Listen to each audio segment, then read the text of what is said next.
Doji എന്ന കമ്പനിയുടെ doji വിമാക്സ് plus എന്ന പുതിയൊരു സ്മാർട്ട് ഫോൺ ഇപ്പോൾ ലോഞ്ച് ചെയ്തിട്ടുണ്ട്. ഇൻട്രസ്റ്റിംഗ് ആയിട്ടുള്ള പല ഫീച്ചേഴ്സുമായിട്ട് വരുന്ന ഒരു സ്മാർട്ട് ഫോണാണ്. ഇതൊരു റഗഡ് സ്മാർട്ട് ഫോൺ കൂടിയാണ്. ഈ ഒരു വീഡിയോയിൽ നമ്മൾ നോക്കാൻ പോകുന്നത് ഡോജി വിമാക്സ് പ്ലസ് എന്നുള്ള സ്മാർട്ട് ഫോണിനെ പറ്റിയിട്ടാണ്.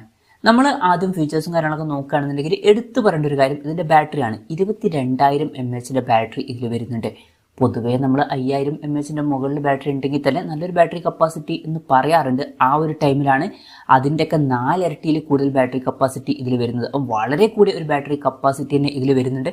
33 വാട്ടിന്റെ ഫാസ്റ്റ് ചാർജ് സപ്പോർട്ടും വരുന്നുണ്ട്. പിന്നെ ടൈപ്പ് സി ചാർജിംഗ് പോർട്ടും ഇതിൽ കൊടുത്തിട്ടുണ്ട്. അപ്പം ഈ ഒരു ഫോണിന്റെ ഹൈലൈറ്റ് ആയിട്ടുള്ള ഒരു ഫീച്ചർ എന്ന് പറയുന്നത് ബാറ്ററി തന്നെയാണ്. പിന്നെ പറയട്ടെ മറ്റൊരു കാര്യം, MIL STD 810H സർട്ടിഫിക്കേഷനും കാര്യങ്ങളൊക്കെ ലഭിച്ചിട്ടുണ്ട്. ഈ ഒരു സർട്ടിഫിക്കേഷൻ ലഭിച്ചുകൊണ്ട് തന്നെ ഇത് അത്യാവശ്യം സ്ട്രോങ് ആയിട്ടുള്ള ഒരു ബിൽഡ് ക്വാളിറ്റിയുമായിട്ട് വരുന്ന സ്മാർട്ട് ഫോണാണ് എന്നൊക്കെ തന്നെ പറയാവുന്നതാണ്. അപ്പം അതും നല്ലൊരു കാര്യം തന്നെയാണ്. പിന്നെ IP68, IP69K റേറ്റിംഗ് കാര്യങ്ങളൊക്കെ ഇതിൽ സപ്പോർട്ട് ചെയ്യുന്നുണ്ട്. അപ്പം ഈ ഒരു ഫോൺ വാട്ടർ റെസിസ്റ്റൻറ്റും അതുപോലെ തന്നെ ഡസ്റ്റ് റെസിസ്റ്റൻറ്റുമാണ്. പിന്നെ ഫോണിൻ്റെ ബാക്കിൽ ഒരു ലൈറ്റും കാര്യങ്ങളൊക്കെ വരുന്നുണ്ട്. ഇപ്പോൾ നോട്ടിഫിക്കേഷനൊക്കെ വരുന്ന സമയത്ത് ഈ ഒരു ലൈറ്റ് കത്തുന്നതായിരിക്കും. അപ്പം അതും ഇൻട്രസ്റ്റിംഗ് ആയിട്ടുള്ള ഒരു കാര്യം തന്നെയാണ്.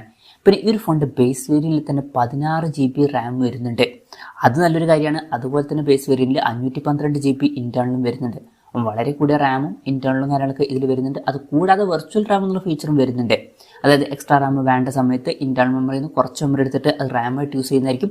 അങ്ങനെ 20 GB റാം വരെ എക്സ്ട്രാ ലഭിക്കുന്നതായിരിക്കും. അപ്പോൾ ടോട്ടലായിട്ട് 36 GB റാമും കാര്യങ്ങളൊക്കെ ഇതിൽ വരുന്നുണ്ട് എന്ന് പറയാവുന്നതാണ്. അതും ഇൻട്രസ്റ്റിംഗ് ആയിട്ടുള്ളൊരു കാര്യമാണ്. ക്യാമറയുടെ കാര്യം നോക്കുകയാണെന്നുണ്ടെങ്കിൽ ഫോണിൻ്റെ പിന്നിൽ ട്രിപ്പിൾ ക്യാമറ സെറ്റപ്പ് കൊടുത്തിട്ടുണ്ട്. 200 MP മെയിൻ ക്യാമറ സെൻസർ തന്നെ ഇതിൽ കൊടുത്തിട്ടുണ്ട്. നല്ലൊരു കാര്യം തന്നെയാണ്. അതുമാത്രമല്ല 20 MP ഒരു നൈറ്റ് വിഷൻ ക്യാമറയും ഇതിൽ വരുന്നുണ്ട്. പിന്നെ 8 MP ultra wide angle lens ആണ് കൊടുത്തിരിക്കുന്നത്. ഈ ഒരു സെൻസർ മാക്രോ ലെൻസ് ആയിട്ടും യൂസ് ചെയ്യാൻ കഴിയുന്നതായിരിക്കും.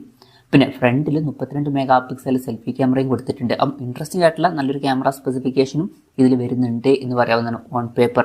പിന്നെ പ്രോസസറിന്റെ കാര്യത്തിലോട്ട് വരികയാണെന്നുണ്ടെങ്കിൽ MediaTek Dimensity 7050 എന്ന പ്രോസസറാണ് ഇതിൽ വരുന്നത്. ഈ ഒരു ഫോൺ 25,000 രൂപ പ്രൈസ് റേഞ്ചിലായിട്ടാണ് വരുന്നത്. ആ ഒരു പ്രൈസ് റേഞ്ചിൽ ഇത് തരക്കേടില്ലാത്തൊരു പ്രോസസറാണ് എന്നൊക്കെ തന്നെ പറയാവുന്നതാണ്. തരക്കേടില്ലാത്തൊരു പ്രോസസറും ഇതിൽ വരുന്നുണ്ട്. 5G സപ്പോർട്ടും കാര്യങ്ങളൊക്കെ ഇതിൽ കൊടുത്തിട്ടുണ്ട്. പിന്നെ നമ്മൾ നേരത്തെ പറഞ്ഞു 16 GB റാം ഒക്കെ ഇതിൽ വരുന്നുണ്ട്. മെമ്മറി എക്സ്പാൻഡ് ചെയ്യണമെന്നുണ്ടെങ്കിൽ മെമ്മറി കാർഡ് സ്ലോട്ടും കാര്യങ്ങളൊക്കെ ഇതിൽ വരുന്നുണ്ട്. NFC എന്നുള്ള ഫീച്ചർ സപ്പോർട്ട് ചെയ്യുന്നുണ്ട്. സ്റ്റീരിയോ സ്പീക്കേഴ്സ് ഈ ഫോണിൽ കൊടുത്തിട്ടുണ്ട്. Android 14 ബേസ് ആയിട്ടുള്ള സോഫ്റ്റ്വെയർ ആണ് ഇതിൽ വരുന്നത്. ഇനി ഡിസ്പ്ലേയുടെ കാര്യത്തിലോട്ട് വരികയാണെന്നുണ്ടെങ്കിൽ 6.58 ഇഞ്ചിന്റെ ഫുൾ HD+ ഡിസ്പ്ലേ ആണ് ഈ ഫോണിൽ വരുന്നത്. LCD പാനലാണ് ഇതിൽ ഉപയോഗിച്ചിരിക്കുന്നത്. അപ്പം 25,000 രൂപ പ്രൈസ് റേഞ്ചിൽ വരുന്ന ഒരു ഫോണിലൊക്കെ നമ്മൾ AMOLED ഡിസ്പ്ലേ എക്സ്പെക്ട് ചെയ്യുന്നുണ്ട്. പക്ഷേ ഇതിൽ LCD ഡിസ്പ്ലേ വരുന്നുള്ളൂ. അപ്പം ആ ഒരു കാര്യം പ്രത്യേകം ശ്രദ്ധിക്കണം. അതുമാത്രമല്ല വാട്ടർ ഡ്രോപ്പ് നോച്ച് ഡിസൈനിലെ നോച്ചേ ഇതിൽ കൊടുത്തിട്ടുള്ളൂ. ഈ ഒരു പ്രൈസ് റേഞ്ചിലൊക്കെ നമ്മൾ പഞ്ച്വൽ ഡിസൈൻ തന്നെ എക്സ്പെക്ട് ചെയ്യുന്നുണ്ട്. പക്ഷെ അതും ഇവിടെ മിസ്സിംഗ് ആണ്. പിന്നെ 120 Hz റിഫ്രഷ് റേറ്റും കാര്യങ്ങളൊക്കെ ഇതിൽ സപ്പോർട്ട് ചെയ്യുന്നുണ്ട്. അത്യാവശ്യം വലിയ ബെസൽസും കാര്യങ്ങളൊക്കെയാണ് ഇതിൽ വരുന്നത്. ഒരു പ്രൈസ് റേഞ്ചിലൊക്കെ നമ്മൾ കുറച്ചും കൂടി ചെറിയ ബെസൽസും കാര്യങ്ങളൊക്കെ എക്സ്പെക്ട് ചെയ്യുന്നുണ്ട്. പക്ഷെ ഒരു കാര്യം എന്താ വെച്ചാൽ ഇത് റഗഡ് ഫോണാണ്. റഗഡ് ഫോൺസിൽ പൊതുവേ ആ ഒരു പ്രൈസ് റേഞ്ചിനനുസരിച്ചിട്ടുള്ള ഡിസ്പ്ലേ ഫീച്ചേഴ്സ് ഉണ്ടാവാറില്ല. ഈ ഒരു ഫോണിലും അതുപോലെ തന്നെ അത്ര മികച്ച ഡിസ്പ്ലേ ഫീച്ചേഴ്സ് ഒന്നും വരുന്നില്ല. പിന്നെ ഈ ഫോണിന്റെ തിക്നെസ് വരുന്നത് 26.1 mm ആണ്. വളരെ തിക്നെസ് കൂടിയ ഒരു സ്മാർട്ട് ഫോൺ ആണ്. ഇപ്പോൾ സാധാരണ ഫോണുകളിൽ 8 mm മാക്സിമം 9 mm ഒക്കെയാണ് കാണാറ്. ആ ഒരു ടൈമിലാണ് 26.1 mm തിക്നെസ് ഇതിൽ വരുന്നത്. തിക്നെസ് വളരെ കൂടുതലാണ്. അതുപോലെ തന്നെ വെയിറ്റും വളരെ കൂടുതലാണ്. പക്ഷെ അത് പറയുമ്പോൾ ശ്രദ്ധിക്കേണ്ട ഒരു കാര്യമുണ്ട്. ഇത്രയും കൂടുതൽ ബാറ്ററി കപ്പാസിറ്റി വരുന്നുണ്ട്. അത്രയും കൂടുതൽ ബാറ്ററി കപ്പാസിറ്റി വരണം എന്നുണ്ടെങ്കിൽ വെയിറ്റും തിക്നെസ്സും ഒക്കെ സ്വാഭാവികമായിട്ട് കൂടുന്നതായിരിക്കും. അതുപോലെ തന്നെ ഇതൊരു റഗഡ് സ്മാർട്ട് ഫോൺ കൂടിയാണ്. അപ്പം ഇതൊക്കെയാണ് ഫീച്ചേഴ്സിനെ പറ്റി പറയാനുള്ള കാര്യങ്ങൾ.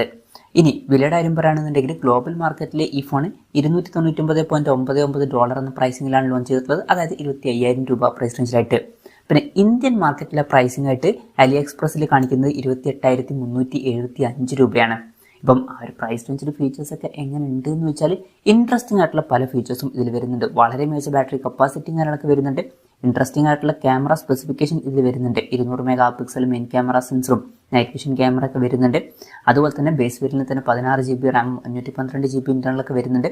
നല്ല സ്ട്രോങ് ആയിട്ടുള്ള ഒരു സ്മാർട്ട് ഫോൺ കൂടിയാണ് ഈ ഒരു സ്മാർട്ട് ഫോൺ. അപ്പം ഇതൊക്കെ ഇൻട്രസ്റ്റിംഗ് ആയിട്ടുള്ള ഫീച്ചേഴ്സ് ആണ്. പക്ഷേ ഈ ഒരു പ്രൈസ് റേഞ്ചിനനുസരിച്ചുള്ള ഡിസ്പ്ലേ ഫീച്ചേഴ്സ് ഇതിൽ കൊടുത്തിട്ടില്ല. പ്രോസസർ തിരക്കില്ല എന്ന് പറയാം. പക്ഷേ ഈ ഒരു പ്രൈസ് റേഞ്ചിനനുസരിച്ചുള്ള ഡിസ്പ്ലേ ഫീച്ചേഴ്സ് ഇതിൽ വരുന്നില്ല. അപ്പം ഈ ഒരു ഫോൺ എടുക്കാൻ പ്ലാൻ ചെയ്യുന്നവരൊക്കെ ആണെന്നുണ്ടെങ്കിൽ ആ ഒരു കാര്യം പ്രത്യേകം ശ്രദ്ധിക്കണം. ഈ ഒരു പ്രൈസ് റേഞ്ചിനനുസരിച്ചിട്ടുള്ള ഡിസ്പ്ലേ ഫീച്ചേഴ്സ് ഇതിൽ വരുന്നില്ല. എന്തായാലും ഡോജി വിമാക്സ് പ്ലസ് എന്ന പുതിയൊരു സ്മാർട്ട് ഫോൺ ഇപ്പോൾ ലോഞ്ച് ചെയ്തിട്ടുണ്ട്.